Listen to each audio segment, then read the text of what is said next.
Hi friends, welcome to my channel. Notification வரதுக்கு முன்னாடி சாலிடாக 3 மந்த் இருக்குது. டிஎன்பிசி படிக்கக்கூடிய ஸ்டூடெண்ட்ஸ் யாருமே இந்த சான்ஸை மிஸ் பண்ணிடாதீங்க. நம்ம கையில் பார்த்திங்கன்னா வேல்யூபுளான டைம் இருக்குது.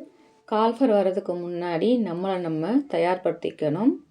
நம்மக்கிட்ட இருக்கக்கூடிய டைமை வச்சு நம்ம வாழ்க்கைக்கு தேவையான, அதாவது நம்மளுடைய ஃப்யூச்சருக்கு தேவையானதை நம்ம எல்லாம் செஞ்சு முடிச்சிடலாம் அதுக்குள்ளே. ஆனால் அதையெல்லாம் விட்டுட்டு இப்போதைக்கு தேவையான சின்ன சின்ன விஷயங்களுக்கு மட்டும் ஆசைப்பட்டு நம்மக்கிட்ட இருக்க வேல்யூபுளான டைமை வேஸ்ட் பண்ணிகிட்டு இருக்கோம்.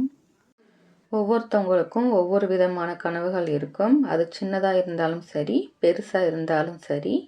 நம்மளோட கனவுகளுக்காக நம்ம உண்மையாக உழைச்சா போதும். நீங்கள் எடுக்கக்கூடிய முடிவுகளை சரியாக எடுங்க. நம்ம வாழ்க்கையை நம்ம தான் வாழ போகிறோம். அதுக்காக கொஞ்சம் நேரமாவது யோசித்து பிளான் பண்ணி முடிவு செய்யுங்க.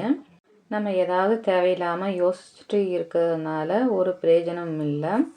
அதனால் நம்மளுடைய ஹெல்த்து தான் பாதிக்கப்படுது. டெய்லியும் கன்சிஸ்டன்சியாக படிக்க முடியலையேன்னு யோசிக்கிறதால நம்மளுடைய ஹெல்த்து தான் பாதிக்குது. அதோட டைமும் வேஸ்ட் ஆகிட்டு தான் இருக்குது. நம்மளோட மனசு பார்த்திங்கன்னா வாழ்க்கையில் நம்ம ஏதாவது ஜெயிக்கணும், சாதிக்கணுன்ட்டு நம்ம மைண்டில் எப்போவும் ஓடிக்கிட்டே இருக்கும். ஆனால் அதை நம்ம ப்ராப்பராக செஞ்சுருக்க மாட்டோம். இப்போ இயர்லி மார்னிங் 4 மணிக்கு எழுந்திரிச்சு படிக்கலான்ட்டு நம்ம அலாரம் செட் பண்ணியிருப்போம். ஆனால் நம்மளால் எழுந்திருக்க முடியாது. ஏன்னா நம்ம லேட் நைட்டாக தூங்கியிருப்போம்.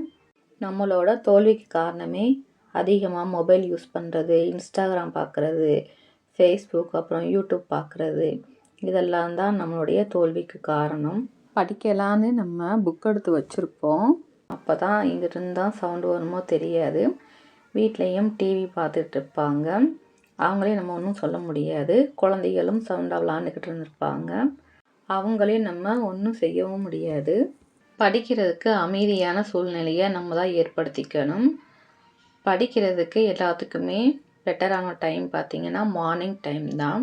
இயர்லி மார்னிங் 4 to 6 வரைக்கும் ஒரு அமைதியான சூழ்நிலையாக இருக்கும். அப்போ சவுண்டு எதுவுமே இருக்காது. நம்மளும் அமைதியாக படிக்கலாம். ஃபுல் டைம் படிக்கிறவங்க, ஹவுஸ் ஒய்ஃப் ஸ்டூடெண்ட்ஸ்க்கு நேரம் இல்லைன்னு நினைக்காதீங்க. வேலையை முடிச்சுட்டு நீங்களும் கூட படிக்க ட்ரை பண்ணலாம். மதிய நேரத்தில் தூக்கத்தை அவாய்ட் பண்ணுறதுக்காக மேக்ஸ் போட்டும் பார்க்கலாம். நைட்லேயுமே வேலைகளை முடிச்சுட்டு குழந்தைகளை தூங்க வச்சுட்டும் கூட நீங்கள் படிக்கலாம். எனக்கு கிடைக்கக்கூடிய டைமில் காலையில் 4 to 6 வரைக்கும் தமிழ் அண்ட் மேக்ஸ் பார்ப்பேன். லன்ச் டைமில் வீட்டுக்கு மேக்ஸ் போட்டு பார்ப்பேன். ஜாப் முடிச்சுட்டு நைட்டு 9 to 11 மணி வரைக்கும் ஜிஎஸ் பார்ப்பேன். குரூப் 4 கால்ஃபர் பண்ணுறதுக்கு 3 மந்த் இருக்குது. டிஎன்பிசிக்கு பிகினர்ஸாக இருக்கிறவங்க இப்போ படிக்க ஸ்டார்ட் பண்ணால் கூட உங்களால் கம்ப்ளீட் பண்ண முடியும். இந்த ஜனவரி மந்தில் பார்த்திங்கன்னா இன்னும் 1 வீக் இருக்குது. ஆல்ரெடி படித்தவங்க ரிவிஷன் பண்ணுங்கள். புதுசாக படிக்கிறவங்க உங்களால் முடிஞ்ச அளவுக்கு படிக்க ஸ்டார்ட் பண்ணுங்கள். படித்ததை அதிகமாக ரீகால் பண்ணிக்கிட்டே இருங்க. அதிகமாக டெஸ்ட் போட்டும் பாருங்கள். அப்போ தான் உங்கள் மேலே உங்களுக்கு நம்பிக்கை ஏற்படும். நீங்கள் படிக்கக்கூடிய கல்வி எப்போவுமே உங்களுக்கு துணையாக தான் இருக்கும். நீங்கள் படித்ததை வச்சு உங்களுடைய குழந்தைகளுக்கும் சொல்லி கொடுக்கலாம். கல்வி எப்போவுமே வீணாகாது. நம்ம ஒரு கவர்மெண்ட் ஜாப் வாங்கிட்டோம்னா நம்மளுடைய குழந்தைகளுடைய ஆசையெல்லாம் நிறைவேற்ற முடியும். நம்ம குழந்தைகளுடைய தேவையை நிறைவேற்றுறது நம்மளுடைய பொறுப்பு தான். உங்களால் முடிஞ்ச அளவுக்கு எஃபோர்ட் போட்டு படிங்க, கன்சிஸ்டன்சியாக படிங்க. இப்போ நீங்கள் எடுக்கக்கூடிய முயற்சி உங்களுக்கு கண்ணுக்கு தெரியாமல் இருக்கலாம். ஸோ கான்ஃபிடெண்ட்டாக படிங்க.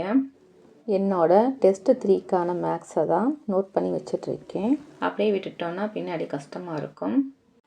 படித்ததை நீங்கள் ஓஎம்ஆரில் ப்ராக்டிஸ் பண்ணி பாருங்கள். இந்த வாரம் எனக்கு ரிவிஷன் டெஸ்ட்டு தான். ஃபஸ்ட் வீக்லேருந்து 3rd வீக் வரைக்கும். நம்ம எந்த ஒரு செயலையும் ஆர்வம் குறையாமல் நம்பிக்கையோடு செய்தோம்னா வெற்றி நமக்கு நிச்சயம் தேடி வரும். இந்த வீடியோ உங்களுக்கு யூஸ்ஃபுல்லாக இருக்கும்னு நினைக்கிறேன். தேங்க்ஸ் ஃபார் வாட்சிங்.